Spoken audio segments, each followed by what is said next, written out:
Tower 2 has made it to the game, more features have been added, and we're finally getting closer to our first test build. Let's take a look at what we have been doing during November 2024. My name is Kion, welcome to the Gateway Game Project, and let's get started.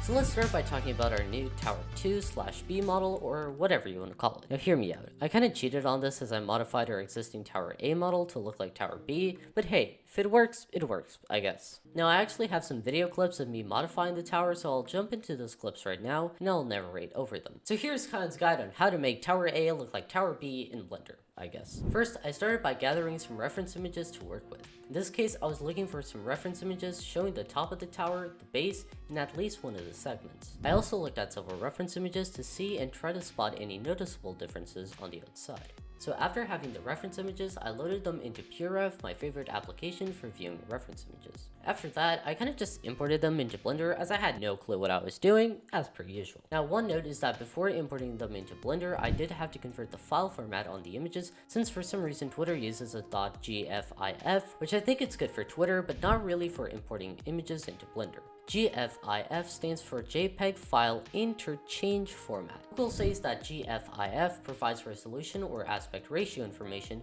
using an application segment extension to JPEG. Hello, it's FutureKind here to spare you all the time of me ranting about .gfif files. By the way, for some reason I have been pronouncing it .gfif and not JFIF. I don't know. Anyways, ignoring that, let's zoom into this note from the Library of Congress that says that .gfif files in version 1.02 can store thumbnails along with larger images, including a means for defining thumbnails from source images with color space other than 24-bit RGB. So if I were to guess, this is probably what Twitter is using, but I really don't know, so let me know what you think down in the comments below. So yeah, I just found this and I thought, well, might as well put it in the video. So if you want to search more about this, highly recommend just researching it or going on Google and looking it up. But anyways, back to the video. But anyways, nerdy rant out of the way, let's move on. After converting the images on Cloud Converter to JPEG, I was ready to move on. I also tried to import some aerial shots from my good friends at RGV Aerial Photography to FSpy, but since I suck at using FSpy, after a bit I just quit it and moved on. Once I had imported our Tower A model, I started by removing some of the cladding panels on some segments and also the base, as currently the real Tower B doesn't have that yet. Also, I removed the communications tower on top and some other things like the stairs at the bottom near the back of the base.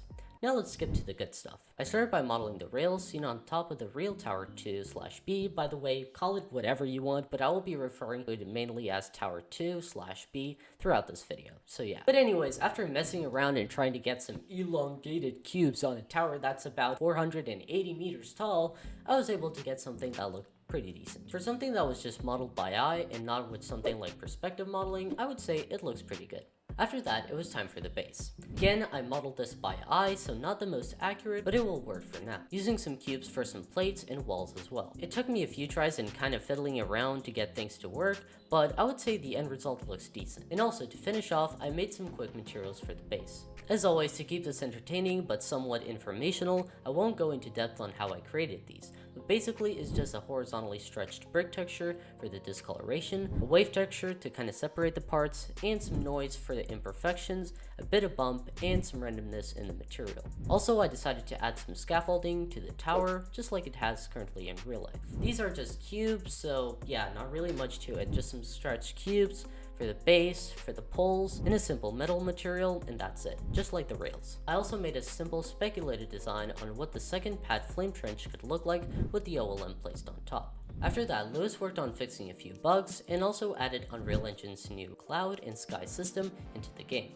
This was the perfect time to release a small tease for the acid test build. Dude, I'm telling you what, these views look insane. The full trailer is likely to be released to this YouTube channel soon in the next few days, so keep an eye out for that. After that, we decided to add some water into the game. This makes it a bit more realistic and also very nice. Although this also brings a few problems for the acid test build that we'll discuss later on. Now remember last week when we talked about the home screen UI? Well, we have been working on the pages for that, so let's take a look at them one by one. The settings page got an overhaul with some more settings and a fresh new design. You can change gameplay, video, and audio settings from this page. Here you can change the max amount of FPS that you want, so it's basically a threshold, meaning that the FPS will not exceed the amount set in this box. Below that, you can toggle the FPS counter to see the performance during gameplay. This is very important, especially for the asset test build, as the end goal with this build is to gather as much data on performance near the launch and production/build site. In the video settings, you can change game resolution and also can change whether you want the screen to be full screen or in a small window. Then at the bottom, we finally have the audio settings. From here, you can change things like the master volume, aka the volume of the entire game, change the ambient sounds, and the UI click sound effects. Later on, when we add music, there will be an option here as well to change the volume for the music playing in the background.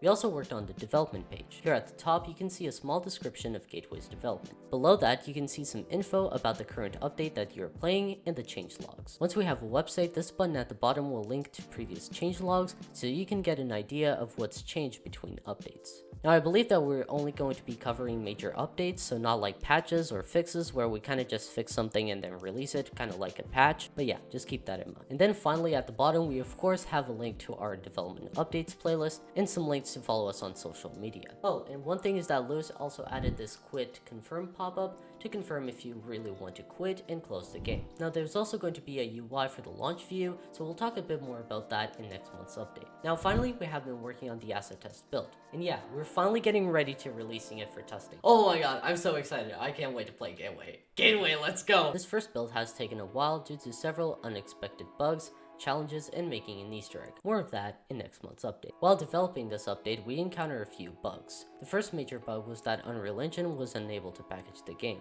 We found that the cause of this bug was the plugin that we used to add water to the game, so we have temporarily disabled the plugin. Another cause was the shipping packaging settings, so for now we have changed that to development. We currently have 2 bugs that are still not fixed. These include in-game graphics being probably worse than in viewport and not being able to play the game once gone back to the main menu and pressing the start game button. Hello, it's future me editing the video right now, and I just want to say that this bug is fixed, so yeah, Lewis fixed it, it's not a problem anymore. Moving on with the video. Currently, Lewis is working on fixing these bugs, which is why it's so difficult to put an exact date for this first build. Also, we've recently chose 5 people to join our game testing for this build, so if you entered the forum, make sure to check your emails to see if you got selected. Don't worry if you didn't, more builds are coming in the future. We specifically chose people with low NPCs so that we can test the limits with the performance and to get a rough idea of the minimum specs required to run these first versions of Gateway.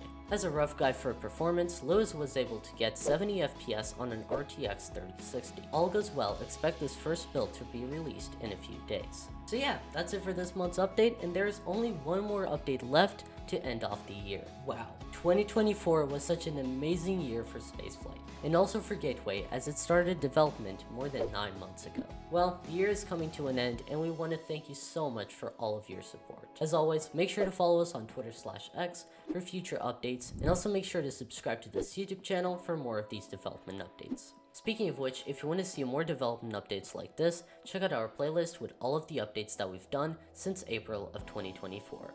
We'd like to thank you so much for all of your support throughout this year, and we'll see you guys in our final 2024 monthly update next month.